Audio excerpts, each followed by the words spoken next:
Hello and welcome. My name is Alex and I'm a PhD student in social psychology. In this talk, I'm going to take you through my journey of learning about death anxiety and the connection I see between death anxiety and psychedelic-assisted psychotherapy. Specifically, I'd like to pose the argument that death anxiety plays a more central role in the therapeutic process of psychedelics. So to start, I'd like to tell you a little bit about myself. First things first, I know for a fact, without a doubt, that I'm going to die someday. I also really love the scientific method. When I watched the show Cosmos in 2015, hosted by Carl Sagan and Neil deGrasse Tyson, I just fell in love with the scientific method and realized I wanted to get my PhD. So then I had to decide, what field do I want to get my PhD in? What kind of questions do I want to answer? At that point in my life, the question that kept me up at night was, why do people believe weird stuff? Now, this is everybody, right? I think there's something that everybody believes that someone else in the world thinks is weird. Me, for example, I don't think time is as linear as it seems to be. I also don't like Game of Thrones, and I've never liked Game of Thrones. And I know that there's someone listening to this who thinks I'm weird for believing that, although they might use different words than weird to describe it. But in this way, I think there's something that everyone believes that someone else would say is weird. And I wondered why. And so this question led me to the field of psychology, specifically existential psychology. And I consider existential psychology this realm that you end up at if you keep asking the question why, right, from any starting point. And so in this way, I sometimes call existential psychologists kind of like toddlers, right? So if I'm talking to my buddy, I ask, hey man, what you doing today? Oh, not much, just working. Why? So I can get money and buy stuff. Why? Because I need to buy stuff like food, you know? Why? Because if I don't eat, I'm gonna die. And before you ask, I don't know why we die, so just stop asking that, all right? So yeah, the existential, the place you end up at if you continue to ask why.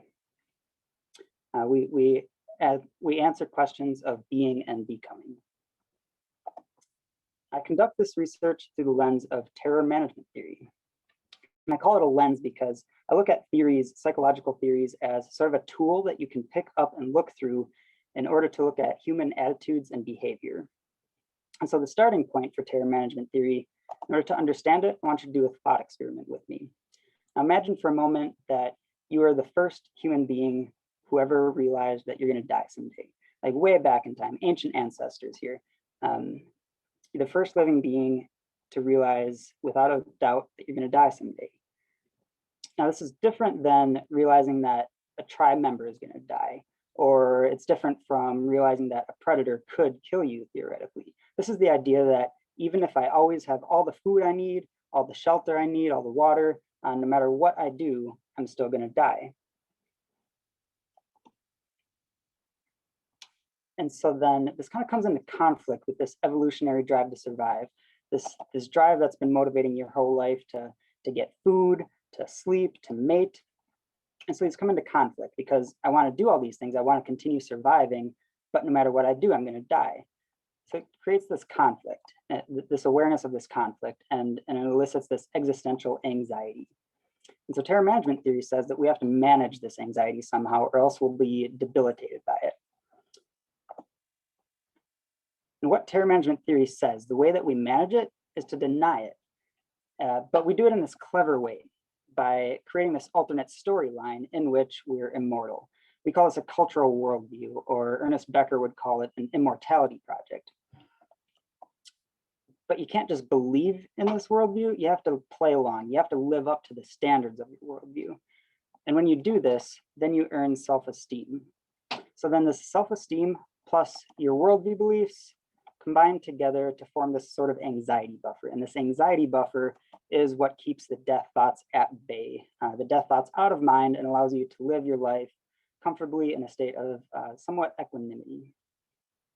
And so in summary, terror management theory says this awareness of one's inevitable death, this awareness that I know that I'm going to die someday, elicits this existential anxiety that needs to be managed. And we manage it by believing in and living up to our cultural worldviews. So then this begs the question, what happens if that anxiety buffer isn't functioning fully properly? What if those death thoughts are allowed to get past and get closer to consciousness? And I'm going to have you put that question in your back pocket for right now, and we're going to come back to it in just a moment. So you recall I started with the question, why do people believe weird stuff? The question that drove me into psychology. And I think terror management theory's answer to this is essentially, in an attempt to keep death anxiety at bay, we each develop different, but of course overlapping, beliefs or worldviews. And so this answer more or less satisfied this first question that led me into psychology. But now another question keeps me up at night. But before I explain that, I need to tell you a little bit more about myself. So while I was over here studying terror management theory in my undergrad in Colorado, I was also over here enjoying some newfound freedoms, some freedoms that came from my separation from the military. After 9 years of serving in the US Air Force active duty, I decided to become a civilian and pursue this academic route. And I enjoyed two freedoms right away. First was to grow out my beard. Second was to try marijuana, which I did for the first time at the age of 27. And I immediately realized that the DARE program wasn't entirely truthful about what marijuana was all about. And so this made me wonder, what else was the DARE program not entirely truthful about? And this question led me to psychedelics. And I quickly became interested in psychedelics, started researching them, reading books, articles, watching videos, podcasts, lots of Tim Ferriss podcasts especially. And I quickly realized two things. Two things stood out to me. First was that they were being used to successfully treat a wide variety of mental health diagnoses. The second was that after taking psychedelics, a lot of people reported being less afraid of death, less death anxiety after their psychedelic experience. Not only that, these were enduring effects. They lasted in the clinical trials, typically for at least 6 months, but some evidence point to them lasting longer. And so this had me wondering, what does terror management theory say about mental illness? Now, the short answer to this question is that they're this maladaptive method of managing terror, right? So I mentioned earlier these cultural worldview beliefs, and the ability to live up to it gives you self-esteem. So that would be an adaptive method. It helps you adapt to your environment in a positive way, whereas maladaptive methods like these mental health diagnoses are something that make it harder for one to adapt to their world, to the circumstances they're in life in a positive way. And so this relates to that question I had you put in your back pocket earlier, the question of what happens when your worldview and your self-esteem aren't enough to keep the death anxiety at bay. Well, one possibility is that they develop into these mental health diagnoses. So this had me wondering, what if? What if psychedelics are transforming these maladaptive terror management methods, remember the mental health diagnoses, into more adaptive methods? But then how would this work? What is the connecting thread between terror management theory and psychedelics? And this question led me to the work of psychiatrist and professor Robert J. Lifton. And he's one of the early theorists whose work influenced the development of terror management theory in its early days, back in the 80s and 90s. But he identified these 5 modes of death transcendence. The first was the biosocial mode. So the bio part of this is through having kids and sort of living on in your children. The social mode is kind of this identity piece, identifying with a group that's larger than you and that will endure beyond your own death. For example, a national identity. By identifying with the nation that you belong to, knowing that that nation will live on beyond you, you can gain this sort of sense of immortality by being a member of it. The second mode is the theological mode. This is, of course, religions, which often provide a belief in some sort of afterlife. Third mode is the creative mode. And this looks like creating anything that will live on in the world beyond you. So this can take the form of art. It could take the form of creating a new business, maybe even just a kitchen remodel, something that you put out into the world that lives on beyond you. And the fourth mode is the natural mode. Again, this is a kind of an identity piece, identifying as a part of nature. And it's this idea that when you die, you'll return to nature and sort of live on in nature in that sort of way. So these first four modes generally fall under the broader umbrella of worldview beliefs. These are all part of a person's worldview that they can hold that provides them a sense of immortality. But the fifth mode is a little bit different than the others. And this is the thread that I think connects terror management theory to psychedelics. And this is he called it the experiential mode of transcendence. And that's this fleeting experience. So it can't be a worldview belief because it's just this experience. But Robert Lifton described it as this, and I quote, "Experiential transcendence is of a different order from the others. It depends entirely on a psychic state, one so intense and all-encompassing that time and death disappear. Characteristic of the ecstatic state is a sense of extraordinary psychic unity, perceptual intensity, and of ineffable illumination and insight."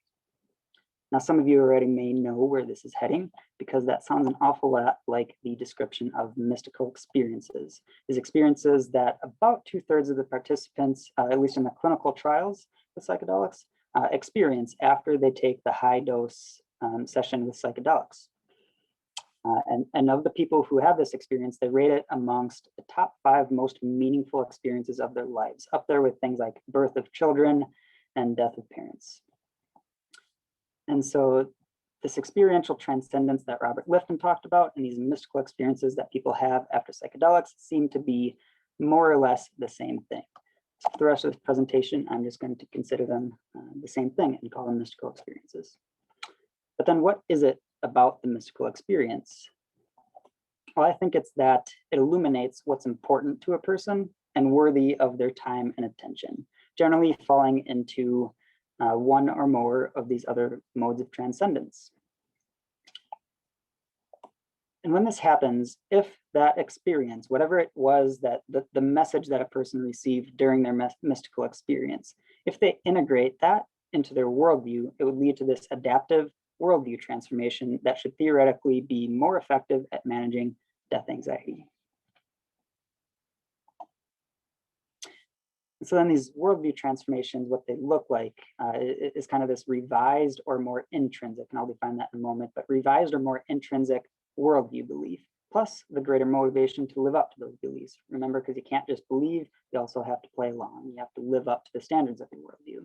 What I mean by intrinsic is, one way to define it is an end in itself, which is in contrast with extrinsic, which is a means to an end. So if I'm holding a job, for example, for an extrinsic reason, I'm holding that job, say, to get money. So then the money is the end, the job is the means to the end. Whereas if I'm holding a job for an intrinsic reason, it would mean that I'm doing it simply because of the value I get from doing that job. And so yeah, revised or more intrinsic worldview beliefs. Some examples of the way that I could see this potentially working is that if during someone's mystical experience, they have this spiritual encounter, and if they integrate whatever that belief is into their worldview, they can come away with this more intrinsic belief in their religion or in whatever God it is that they believe in. Or for the natural mode, if people have this unitive experience during the mystical experience, which is one of the more commonly reported experiences, which is a sense that everything is one, that all things and all beings are one. I'm at one with everything. If a person were to integrate that belief into their worldview, they could theoretically come away with this new belief in unity with nature. Or for the biosocial mode, maybe someone has, during their mystical experience, some sort of new perspective on a relationship. And if they integrate that into their worldview, they could come away with this more intrinsic sense of love and commitment towards their friends and family. And any one of these things should theoretically be more effective at managing death anxiety if they didn't exist before. It's the way I see this working out in psychedelic-assisted therapy. You'll remember that if we look at mental health through the lens of terror management theory would say that it's basically the result of a anxiety buffer that's not functioning entirely properly, right? That anxiety buffer that's made of someone's worldview beliefs and their ability to live up to it that creates self-esteem. And so when it's not functioning properly, that could theoretically develop into a mental health diagnosis, mental health symptoms. And so then they come into therapy, they take the psychedelic, they have this mystical experience, This mystical experience illuminates what's important to them. And then to the extent that they're able to integrate whatever that important thing is into their worldview and come away with this more intrinsic and aligned beliefs and actions, it should theoretically help repair that anxiety buffer, thereby managing death more fully, which should theoretically allow the mental health symptoms to fall away of their own weight, right? Treat the cause rather than the symptoms, and hopefully the symptoms will fall away of their own weight. So at the beginning, you'll remember I made the argument that death anxiety plays a more central role in the therapeutic process of psychedelics. More specifically, I'm looking at considering death anxiety a trans-diagnostic construct. Now, this is a big word, but what it means is that trans, beyond, diagnostic, a single diagnosis. So death anxiety is something that goes beyond a single diagnosis of mental health. This is sort of why I've been just lumping all these mental health conditions into one thing and just calling them mental health conditions, is because I think there's something that underlies all of them, and there's kind of this similarity. Of course, there's nuances, but generally speaking, death anxiety could be this trans-diagnostic construct. And so I took you along that journey by talking about death and our awareness of it, and how that is this uniquely human trait. Talked a little bit about culture, terror management theory, a little bit about drugs and mystical experiences, and the like. So some potential implications and future directions for this research. First off, I do see some application of terror management theory to help aid psychedelic interventions. I'm not a clinical person at this point. I'm more theoretically oriented, but I do see potential for this integration down the road. But more broadly, I see a lot of potential for the theory that comes from social and existential psychology to offer a lot of places for the psychedelic research to go. I think there's a really rich framework there in social and existential psychology that psychedelic sciences would benefit from. And if I could just hark back to the 70s for a moment, you'll remember this intrinsic orientation, right? The things that people do as an end in itself. There's some research that supports the idea that self-esteem gained from intrinsic sources is more stable, and people with this kind of self-esteem are less defensive. So I think this could potentially offer sort of an explanation for why psychedelics were at the center of that peace, love, and hippie movement back then. I think it could also have some implications for this red versus blue dynamic that we're seeing in the world today in the year of 2021. Yeah, just at least offering sort of an insight as to what sort of challenges we're up against when you see two worldviews clash, right? Because these are basically the way it feels to a person is a matter of life and death when you meet someone who believes in something different, right? Because that worldview is serving to manage death anxiety. Oh, and this intrinsic orientation, I also relate that to, I think there's a couple other theorists working on similar ideas. I think it kind of relates, or at least overlaps, with the ideas of Robin Carhart Harris and Rosalind Watts and their team up at Imperial College London, and their concept of connection to self, sort of this idea that you connect to who you really are and come away with these sort of intrinsic worldview beliefs. So I see some potential for overlap in research there. And for future research, I would like to do some research with non-drug inductions for mystical experiences, because psychedelics are one way to induce mystical experiences, but they aren't the only one, and I would like to do a little research on that. And a few references. Of course, all the things I was talking about are supported by research, with the exception of sort of this last idea. That's the one I'm working on, the idea that it's this transdiagnostic construct. But this is a good sort of jumping off point to research some of the empirical research that's been done on these things. And of course, I couldn't have done any of this by myself, so I want to thank my mentor, Jeff Greenberg, along with the other founders of terror management theory, Tom Pyszczynski and Sheldon Solomon, along with all the other terror management researchers, and all of the people who helped make this presentation possible. If you're interested, I have a few books for further reading if you'd like to learn about terror management theory. All right, thanks so much.